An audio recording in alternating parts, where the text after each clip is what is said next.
Tewasnya pengusaha ternama di kota Batam, Haji Permata, menjadi perbincangan hangat di Provinsi Kepulauan Riau. Pasalnya, ia meninggal dalam kondisi 3 luka tembakan yang bersarang tepat di bagian dada. Sebelumnya, beredar desas-desus penembakan itu dilakukan oleh petugas patroli Bea Cukai. Lantas apa alasan Bea Cukai melakukan tindakan tersebut? Berdasarkan keterangan resmi yang diperoleh, kejadian itu merupakan buntut dari aksi pengejaran terhadap kapal penyelundup yang dilakukan oleh Satgas Patroli Laut Bea Cukai Wilayah Khusus Kepulauan Riau dan Bea Cukai Tembilahan, Jumat tanggal 15 Januari tahun 2021. Petugas berupaya menghentikan laju 4 buah kapal high-speed craft, HSC, bermesin 6x250 PK tanpa nama dan 1 buah kapal bermuatan orang banyak yang juga membawa rokok selundupan di perairan Pulau Buluh, Riau. Petugas memerintahkan HSC tersebut untuk berhenti namun tidak dipatuhi dan bahkan berusaha untuk menabrak kapal patroli petugas, ungkap Direktur Kepabeanan Internasional dan Antar Lembaga DJBC Kepri, Syarif Hidayat, dalam keterangan resminya, Sabtu tanggal 16 Januari tahun 2021. Menurutnya, alih-alih mengindahkan peringatan yang sudah diberikan secara lisan melalui pengeras suara, kapal tersebut justru semakin melakukan manuver berbahaya dengan menabrak kapal patroli BC-10.009. Meskipun demikian, kapal BC-10.009 tetap melakukan pengejaran hingga akhirnya anak buah kapal 1 dari 4 HSC tersebut kabur dengan cara melompat ke air, kata Syarif.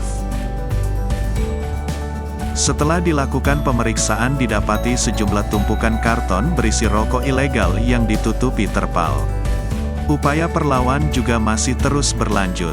Sekitar pukul 9.40 waktu Indonesia Barat 2 kapal HSC lainnya yang sebelumnya sudah kabur justru kembali ke arah HSC yang tengah diperiksa petugas Bea Cukai. Jadi jelas ada niatan untuk merebut kembali HSC dan rokok selundupan yang sudah dikuasai Bea Cukai, terangnya.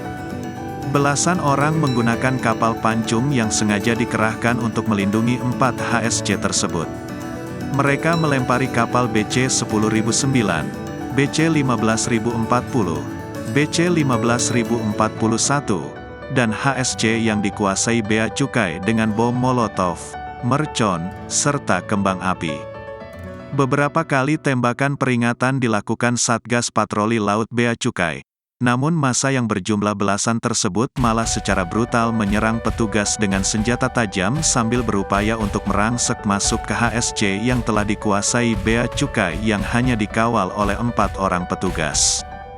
Kelompok penyerang tersebut berhasil menyandarkan kapal pancung mereka ke HSC yang dikuasai oleh petugas dan menyerang petugas dengan menggunakan senjata tajam dan menembakkan mercon ke arah petugas. Anggota kami sudah dalam posisi terdesak dan pelaku sudah menyerang dengan mengayunkan senjata tajamnya ke badan petugas. Dalam keadaan terdesak dan keselamatan jiwanya terancam maka petugas melakukan pembelaan diri dan terpaksa melakukan tindakan tegas terukur terhadap pelaku yang menyerang petugas Bea Cukai, kata Syarif. Setelah itu, kelompok penyerang sempat menjauhkan kapalnya dari kapal HSC yang dikuasai petugas Bea Cukai. Namun, kembali kapal penyerang tersebut berusaha terus mengejar dan mencoba menyandarkan kapal pancungnya untuk merebut kembali. Kapal tersebut baru berhenti berusaha mendekat setelah petugas yang di atas HSC memberikan tembakan peringatan lanjutan ke arah atas dan bantuan dari 2 kapal patroli Bea Cukai lainnya. Setelah situasi lebih kondusif, Satgas Patroli Laut Bea Cukai berupaya mencari dan menyelamatkan awak kapal HSC yang sebelumnya terjun ke air, namun tidak mendapatkan hasil. Satgas Patroli Laut Bea Cukai kemudian membawa 2 unit HSC tanpa awak berisi rokok ilegal yang jumlahnya lebih dari 7,2 juta batang dengan potensi kerugian negara sebesar 7,6 miliar rupiah ke Tanjung Balai Karimun, ujar Syarif. Saat dilakukan perhitungan barang bukti juga ditemukan 2 karung berisi batu dan kayu yang sepertinya disiapkan untuk melakukan perlawanan atau penyerangan kepada petugas. Tidak hanya berhenti di situ, Bea Cukai bersama dengan aparat penegak hukum, APH, terkait akan melakukan pendalaman dan pengembangan kasus dari hasil tangkapan yang berhasil disita, termasuk asal-muasal rokok ilegal. Pelaku-pelaku yang terlibat, dan bahkan pemilik atau penyedia HSC yang digunakan untuk menyelundup. Menurut catatan Bea dan Cukai, modus penyelundupan rokok dan minuman keras dengan menggunakan HSC ini telah berulang kali dilakukan oleh kelompok tersebut. Di wilayah Kepri saja, total tangkapan rokok dan minuman keras di tahun 2019 sebanyak 31 tangkapan yang terdiri dari 12 HSC, dan 19 kapal non-HSC. Sedangkan pada tahun 2020 sebanyak 20 tangkapan yang terdiri dari 8 HSC dan 12 kapal non-HSC. Total kerugian negara yang berhasil diselamatkan oleh patroli Bea Cukai lebih dari 214,35 miliar rupiah. Sebagian dari tangkapan-tangkapan itu merupakan tangkapan dari kelompok pelaku penyerangan yang memang dikenal sebagai penyelundup yang kerap kali menyerang petugas, kata Syarif. Bahkan pada tahun 2014 kelompok ini pernah melakukan penyerangan ke kantor Bea Cukai Tanjung Balai Karimun karena barang selundupan yang ditangkap oleh petugas.